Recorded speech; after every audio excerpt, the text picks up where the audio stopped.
Hello and good morning, my lovely friends. This is Marta. Welcome back.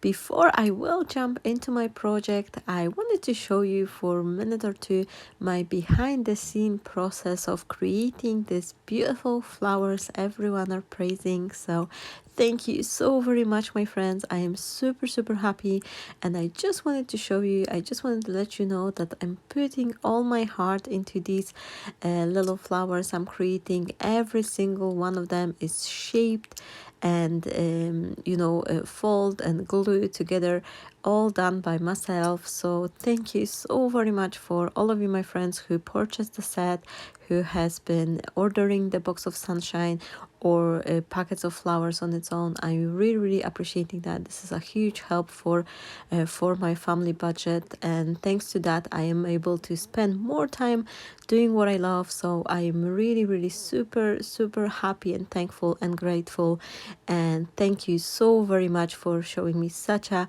wonderful support, my crafty family. Now here I am just quickly packing them.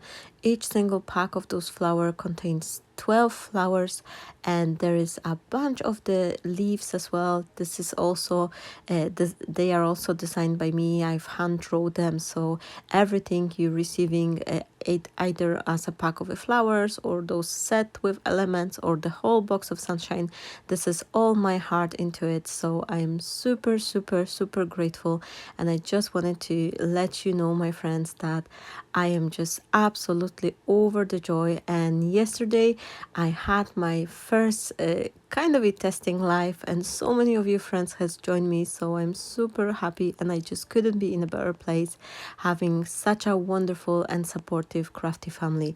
So here I am just packing those flowers, and we're just gonna jump into the video now. For my today's creation, I'm gonna be playing with this box of sunshine, again reaching for the elements to cut on its own, and this is gonna be my card number 6, I believe. So I still have plenty of the papers of the elements, nearly the whole collection. I've barely touched it, but I'm already making 6 cards out of it.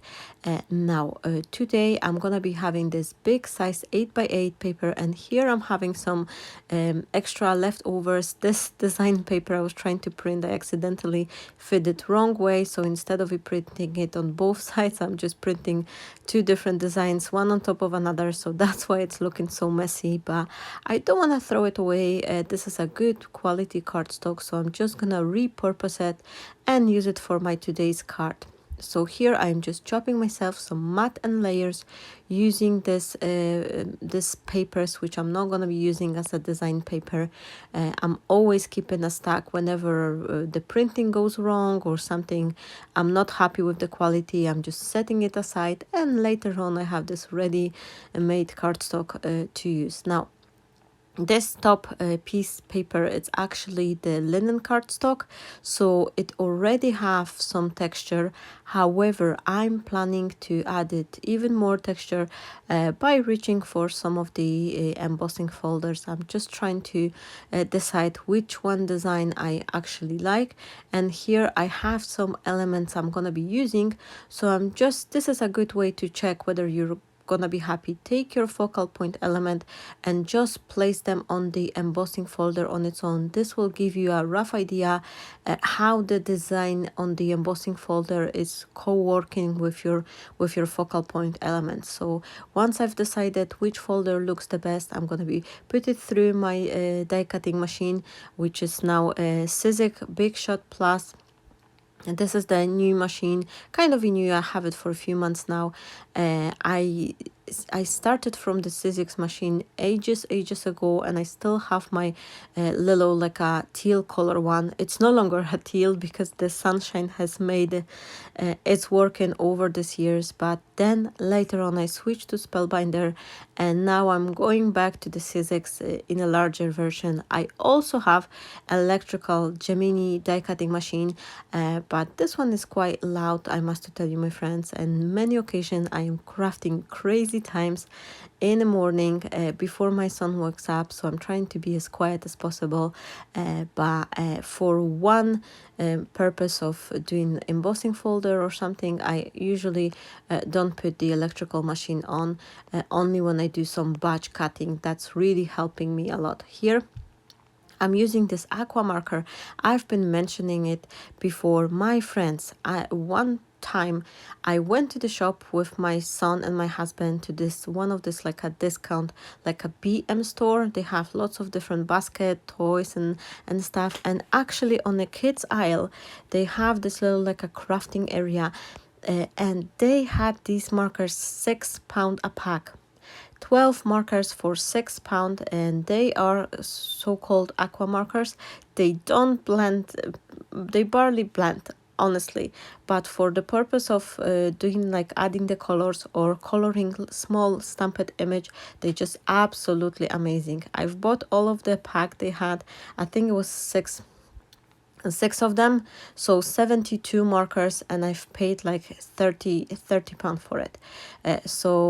I'm really regretting I don't have the packaging anymore to show you, but if I'll find them in a store, I'll definitely make a photo and maybe just post it on my page to let everyone know. But this is just absolutely bargain. So here I am just placing this decorative strip on top of my embossed panel, and I'm gonna be adding two different ribbons. One of them, it's got this gold shimmer, however it's organza one, so it's not gonna be covering this white break I have on this design, because the way I've designed those strips, you can use them like that as a one conjoined one, or you can cut them on this white line, and that way you will have the strips to use to the side of your panel or on the top and the bottom of the card. There's so many versatility with using this border from the elements to cut set. And I think you have four borders like that in a horizontal, in the vertical way, the longer one, and then there's a 6 shorter one in the horizontal A5 size page. So definitely 10 strips like that. I think it's a good representation, so that will last you for a few cards. Now I'm just gonna adding the some double-sided glue strips. Then I will put some liquid glue on the corners just to help me out move this card a little bit, and I will place it on top of this white card, which I've just colored the edges, just so I could have this nice purple lavender color. As you know, looking from outside, this will give me an extra interest and some border to my card as well. I think it's just looking nice, and you don't need the whole piece of the design like a colorful paper. This is just a piece of scrap paper, and look at that. I'm actually laughing myself. I've put the whole batch of the paper, and rather than turning it upside down, I've just printed them double the design on the same page, so that's why it's looking so messy.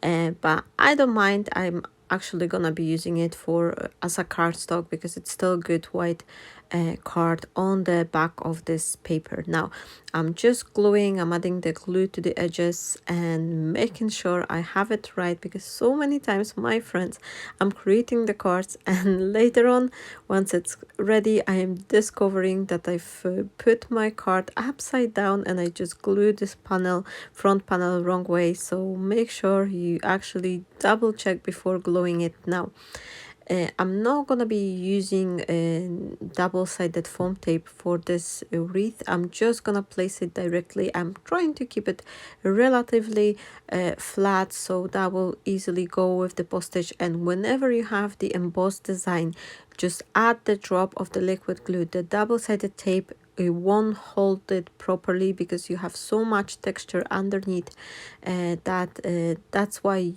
whenever you gluing something to the embossed area, try to use the liquid glue always. Now for my focal sentiment, focal point, the circle, I'm using a drop of the of the foam tape, just a 1 millimeter layer, and now I'm gonna be creating myself a bow.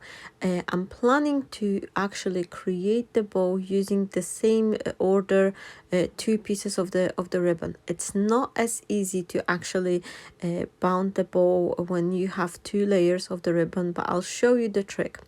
I've quickly glued the ribbon in the middle. I'm just adding a teeny tiny drop of the hot glue, and I am creating this fake looking bow, which as you can see, it looks nice.